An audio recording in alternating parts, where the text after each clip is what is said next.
일어나지 않을 것이라 단언합니다.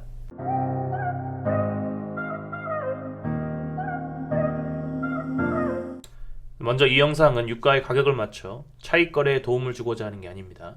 셰일 혁명의 의미와 미국의 패권 그리고 앞으로의 전망을 이해하는 데 그 목적이 있음을 밝힙니다. 셰일 혁명, 셰일 가스란 얘기 많이 들어보셨을 텐데요.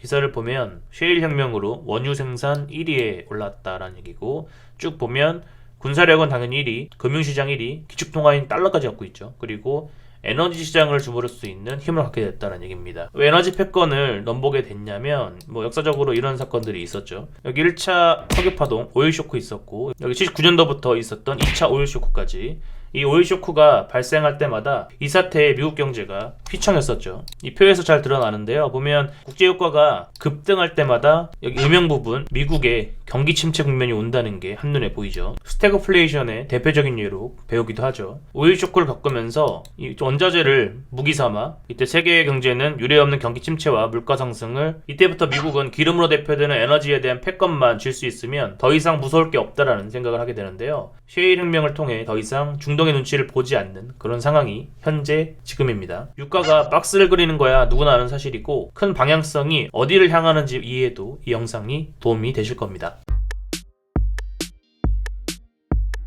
기본적으로 기름은 필수 원자재라서 비산유국인 경우에 무조건 수입을 해야 되잖아요.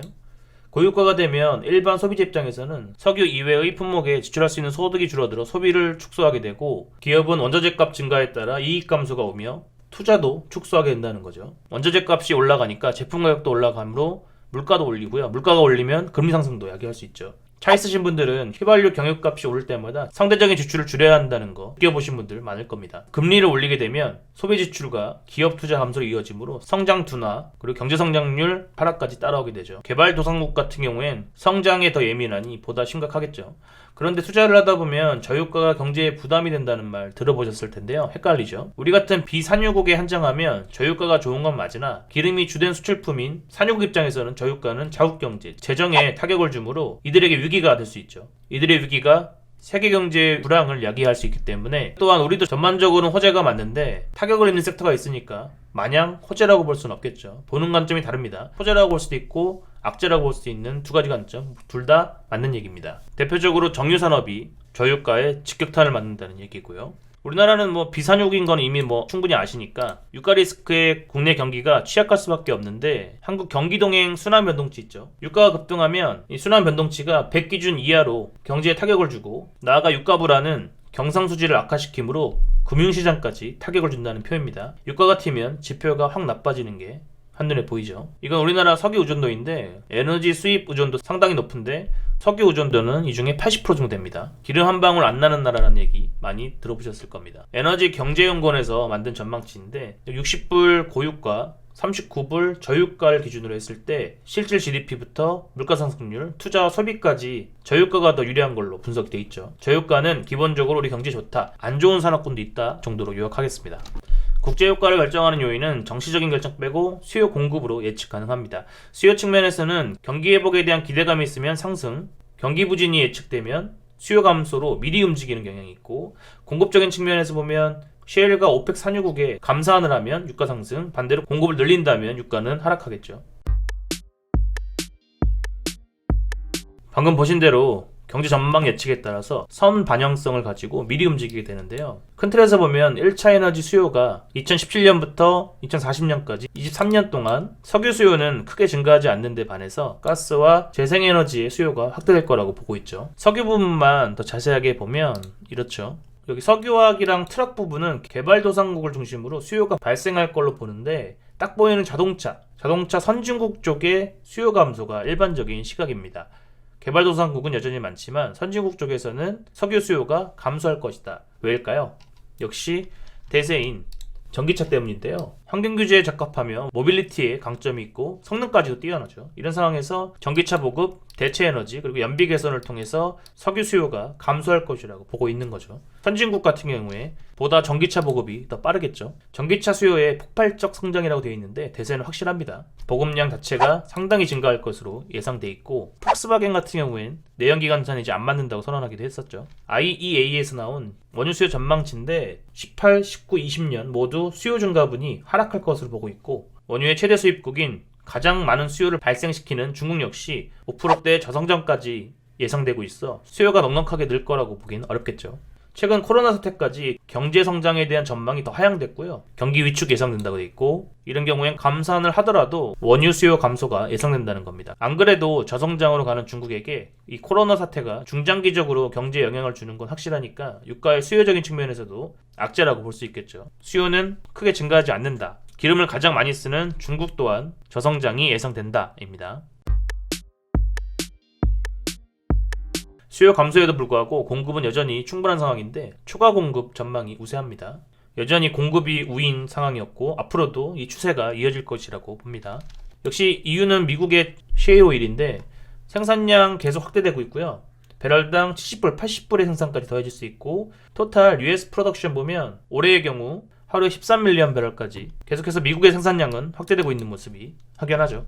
주요 산유국이라고 할 수 있는 사우디, 러시아와 맞먹을 정도로 지금 미국의 원유 수출량이 늘어났고요. 앞으로는 원유 시장에서 미국의 생산량이 이 두 국가를 압도할 것으로 보입니다. 오펙 생산 대비 미국의 생산이 45%에 가까워졌고 세계 최대 산유국은 미국과 러시아, 특히 미국이 독보적인 위치를 갖게 될 것이라는 예측이고요. 미국이 수출까지 하는 지경에 이르면 수입은 당연히 감소할 수밖에 없으므로 이에 오펙은 감산으로 대응을 하는 거죠. 오펙은 공급을 줄여서 유가를 부양시키고자 하죠.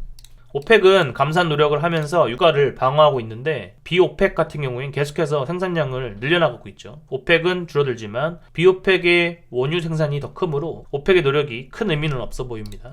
오펙 자체 내에서도 별로 달갑지 않은 게 감산 이행률을 보시면 각국의 이해관계에 따라서 감산 이행이 어려운 국가들이 좀 보입니다. 이쪽에 이런 사정으로 원유 시장의 오펙의 비중은 계속해서 감소하고 미국을 중심으로 한 비오펙 국가의 생산이 공급이 계속해서 늘어나고 있다는 게 한눈에 보이죠. 이건 작년에 드론 테러 있을 때 나왔던 얘기인데 사우디, 이란 역시 추가 공급의 양이 이만큼이나 되고 공급을 더 풀만한 여지가 충분하다는 거고요. 원유의 30% 물동량을 담당하는 호르무즈 해협 있죠. 이 호르무즈 해협에서 계속해서 말이 나오는데 항구를 막는다는 얘기도 있고 미국이 군사훈련도 하고요. 여러 공급에 차질을 주려고 해도 유가가 크게 움직이지 않죠. 원래 공급이 단기적인 악재를 맞으면 유가는 칠 수밖에 없는데 이런 악재에도 크게 영향을 받지 않고 있다는 얘기고 중동 지정학적 리스크에도 유가가 크게 위로 가지 않고 아래로 계속해서 빠지고 있다는 게 보입니다. 이젠 더 이상 약발이 먹히지 않는다는 얘기고 악재만 있는 게 아닌 게요. 미국의 원유 최대 생산지인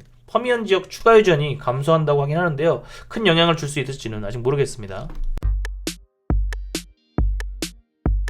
순전히 수요 공급 측면에서 공급이 수요보다 많은 상황, 즉 저유가가 필연적이라는 거 느껴지실 겁니다. 셰일 혁명에 따라서 기존 원유에서 미국 중심의 LPG, LNG 쪽으로 에너지 주도권이 넘어가고 있고 국제유가와 천연가스 가격 모두 산유국에서 미국으로 넘어갈 가능성이 크다라는 겁니다. 주요 광구 손익분기점을 계산해보면 한 $50 정도를 유지하지 않냐라는 예측이고요. 이런 저유가 기조에선 사우디, 아랍에미리트, 이라크 모두 마진 감소에 따라서 재정 문제를 겪을 가능성이 크므로 이런 로드맵을 만들었던 거죠. 이런 로드맵을 하기 위해서 필요한 자금을 아람코 상장으로 만들려 했다라는 거 기억나실 겁니다. 이런 저유가 기조에서 사우디, 아랍에미리트, 이라크 모두 마진 감소에 따라서 재정 문제를 겪을 가능성이 크고요. 2018년도 저유가로 왔을 때 재정 수지 악화된다는 거 한눈에 보이죠. 여기 거의 모든 국가들이 저유가 기조에선 재정 수지가 나빠진다라는 거고 사우디는 가장 반사이익을 얻을 수 있는 석유화학, LNG 쪽 산업구조 변화에 속도를 내고 있고 우리 산업과의 마찰이 필연적이겠죠. 저유가임에도 불구하고 석유화학 섹터가 썩 좋지 못한 게 이런 이유 때문이죠. 경쟁이 치열해지기 때문인데요. 우리 산업구조에서 명과 암을 나눠보자면 저유가에서는 석유화학, 항공, 해운이 좋고요. 고유가에선 건설, 정유, 플랜트 쪽이 좋은데 기본적으로 저유가 기조이기 때문에 우보단 좌쪽이 좋겠죠. 단 석유화학은 미국과 아랍 기업과의 경쟁이 치열할 것으로 예견되어 있기 때문에 이쪽은 조금 주의할 필요가 있겠죠. 분석해둔 표를 보면 고유가의 이익을 보는 섹터는 없고요. 손해보는 쪽은 역시 화학 쪽이죠. 화학 부분이고 저유가로 갔을 때는 전반적으로 수혜를 보는데 아래쪽은 큰 영향이 없고 역시 화학 제품들이 수혜를 본다. 그러나 경쟁이 치열할 것이다 라는 거고요. 이런 사례가 있습니다. 기본적으로 저유가 기조지만 유가가 급등하고 난 뒤에 경기 침체가 따라온다는 거고 즉 금융 이슈가 터지기 전에 유가가 한번 튀어오르니까 해석은 다양하겠지만 알고 있으면 도움이 되겠죠. 중국의 미국산 원유에 대한 수입 의존도가 점점 커지는 가운데 미국이 비축류를 쥐락펴락하면서 고유가로 밀어버리게 되면 중국 내 물가가 상당히 오르겠죠. 중국은 에너지, 유가 측면에서도 미국의 상대가 되지 못하는 거죠. 가격이야 박스인 거 모르는 분 없을 테고, 박스를 크게 잡을수록 신뢰도는 높아지고 박스를 작게 잡을수록 차익 내기는 쉬워지지만 하단보다 상단이 더 강하게 막혀있다, 더 두텁다, 전반적으로는 하방이다. 군사력 통화를 쥐고 있는 미국, 여기에 에너지마저 넘어갔습니다. 우리 세대에선 미국의 위상이 타국가로부터 추월당하는 일은 일어나지 않을 것이라 단언합니다.